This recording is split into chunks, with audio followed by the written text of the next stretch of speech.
नमस्कार, आप देख रहे हैं टाइम्स न्यूज और मैं हूं आपके साथ कंचन। जनता के रिस्पांस पर बहुत कुछ डिपेंड करता है। जब जनता रिस्पांस नहीं करती तो तबीयत खराब हो जाती है। मेरी भी तबीयत ठीक नहीं है, लेकिन जनता का प्यार इतना मिल रहा है कि चुनाव के मद्देनजर धार जा रहा हूं। जीतू पटवारी बड़े नेता हैं और मैं उन पर कोई टिप्पणी करूं ये ठीक नहीं है।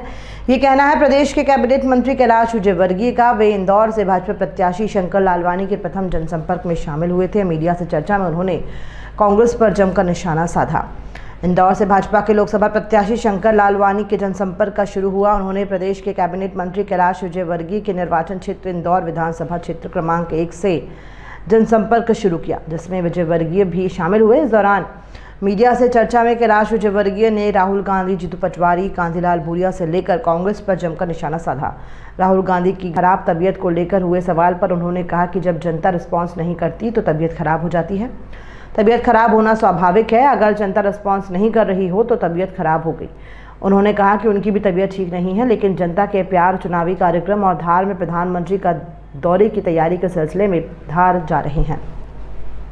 जीतू पटवारी के प्रदेश की आधी सीटें जीतने के दावे पर कहा कि जीतू पटवारी बड़े नेता हैं और वे उन पर टिप्पणी कैसे कर सकते हैं। जब से वे अध्यक्ष बने हैं तब से उनकी पार्टी आधी रह गई है। कांग्रेस के प्रति लोगों का विश्वास कम होने उनके नेता भी पार्टी छोड़ रहे हैं। कांग्रेस के मैनिफेस्टो को उन्होंने मुस्लिम लीग का मैनिफेस्टो बताया। कांग्रेस के 400 पार के नारे के साथ भाजपा द्वारा आरक्षण समाप्त करने की कोशिश के आरोप पर कैलाश विजयवर्गीय ने कहा कि ये मूर्खतापूर्ण बयान है। जम्मू कश्मीर में धारा 370 लगने के कारण वहां किसी भी दलित को आरक्षण नहीं मिला, तब कांग्रेस कहाँ थी। हमने धारा 370 हटाई और उनके बाद वहां दलितों को आरक्षण मिला है। रतलाम झाबुआ से कांग्रेस कांतिलाल भूरिया द्वारा भाजपा पर शराब, पैसा बांटने के आरोपों पर विजयवर्गीय ने कहा कि कांग्रेसी कुछ भी आरोप लगा सकते हैं, लेकिन भाजपा प्रदेश की सभी 29 सीट जीतेगी। कांग्रेसी कभी ईवीएम को दोष देते हैं। जब जीत होती है तो ईवीएम माता की पूजा करते हैं। उत्तराखंड, कर्नाटक में जीते तो ईवीएम सही, बाकी जगह हारे तो ईवीएम दोषी हो जाती है। इंदौर से कांग्रेस प्रत्याशी अक्षय बम के बलि का बकरा बनने के बयान पर विजयवर्गीय ने कहा कि जब नेता जनता के बीच में जाता है तो उसे उसकी हैसियत का पता चलता है। हमें हर बार के लोगों का भरपूर प्यार मिल रहा है। यह हमारे काम को सलाम का प्रमाण है। देखिए, मैंने पहले ही 8 लाख का लक्ष्य दिया इंदौर में और विधानसभा हम में 1 लाख से ऊपर से जीतेंगे।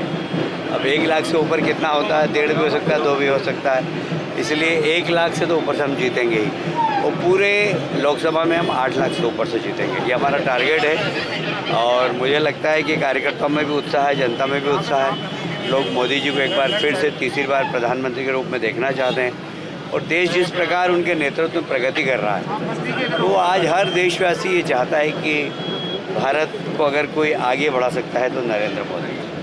सर, जीतू पटवारी जी का कहना है कि जो पहले फेज में 6 सीटों पर मतदान हो उसमें से 4 वो जीतेंगे और पूरे मध्य प्रदेश में आधी सीटें जो है वो कांग्रेस के खाते में जाएगी। ऐसा है कि जीतू पटवारी जी बड़े नेता हैं।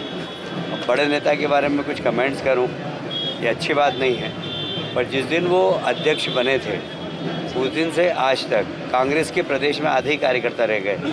आधे तो है ही नहीं, तो जब कार्यकर्ता ही नहीं उनके पास तो कैसे जीतेंगे। दूसरी बात ये कि न उनके नेता पे भी कोई विश्वास नहीं। अब उनके नेता कब क्या बोलते हैं, आप कांग्रेस का मैनिफेस्टो उठा के देख लीजिए। ऐसा लगता है कि कोई वामपंथी ने बनाया या मुस्लिम लीग ने बनाया, ऐसा उनका पूरा की पूरा घोषणा पत्र है। तो उन्होंने देश के बारे में तो चिंतन ही नहीं है, उनका कुर्सी के बारे में चिंतन है और देश की जनता देश के लिए वोट देना चाहती है, देश को आगे बढ़ाने के लिए वोट देना चाहती है। तो मुझे लगता है कि बहुत साफ दिख रहा है। अभी आपने देखा होगा मुस्लिम भाइयों ने भी हमारा सम्मान किया, हमारा साथ बोहरा समाज के बहनें तो साथ में चल रही है। तो ये जो विश्वास अर्जित किया है विकास का मोदी जी ने, उसने सारे देश की जनता मोदी जी के साथ। सर, अमित जी और मोदी जी का भी दौरा है अब इंदौर तरफ, तो उसको हम कैसे देखते हैं? अभी डेट तो डिक्लेयर नहीं, पर धार में ज़रूर अभी 27 तारीख को प्रधानमंत्री जी की सभा है, वहाँ से मिली है।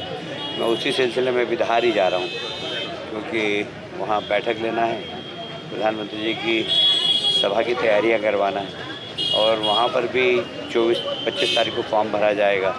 तो हमने मुख्यमंत्री से निवेदन किया है कि वो समय निकाल कर अगर आ जाएंगे तो अच्छा रहेगा।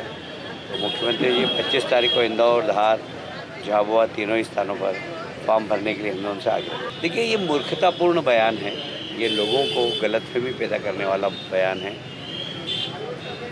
धारा 370 लगी थी स्वतंत्रता के बाद।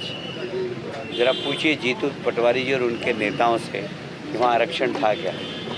धारा 370 हटने के बाद वहाँ के दलित भाइयों को आरक्षण किसने दिया? मोदी जी ने दिया। आप तो आरक्षण रोकने का काम करते हो। बताइए जम्मू कश्मीर में आरक्षण मिला क्या किसी दलित को स्वतंत्रता के बाद से अभी तक? जब धारा 370 हटी उसके बाद वहाँ पर दलित भाइयों को आरक्षण मिला। तो आरक्षण समाप्त करने वाले कौन लोग हैं जिन्होंने धारा 370 लगाई?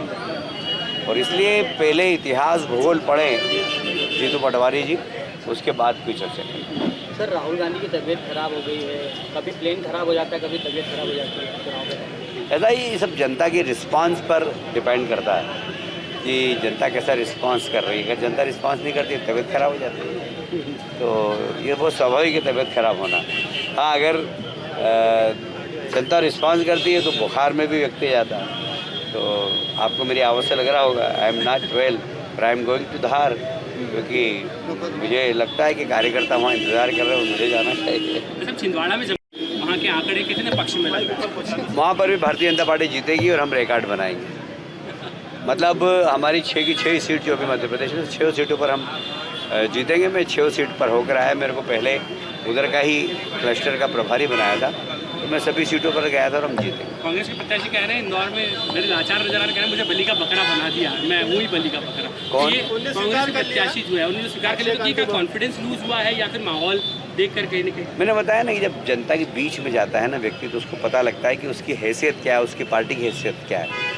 हम जनता के बीच में जाते हैं तो लोग हमसे चर्चा करते हैं, उससे पता लगता है कि हमारी पार्टी के प्रति लोगों का रुचि है, हमारे नेता के प्रति लोगों की रुचि है, हमारे उम्मीदवार के प्रति लोगों की रुचि है, तो वैसा रिस्पॉन्स भी मिलता है।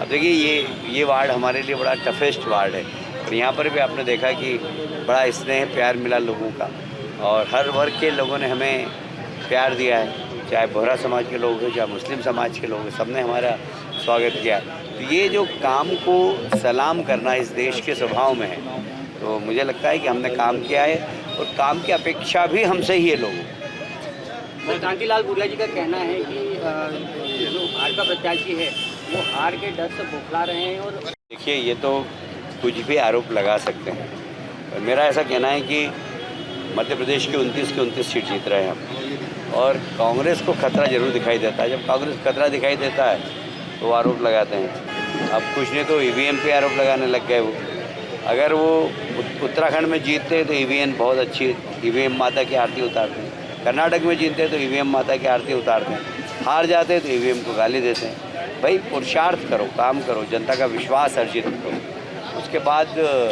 आपको इस प्रकार के बयान देने नहीं पड़ेंगे। पर कांग्रेस ने और उनके नेताओं ने कभी जनता का विश्वास अर्जित नहीं किया। टाइम न्यूज़ देखिए अब आपके मोबाइल और स्मार्ट टीवी पर। लाइव प्ले स्टोर से डाउनलोड करें टाइम स्मार्ट।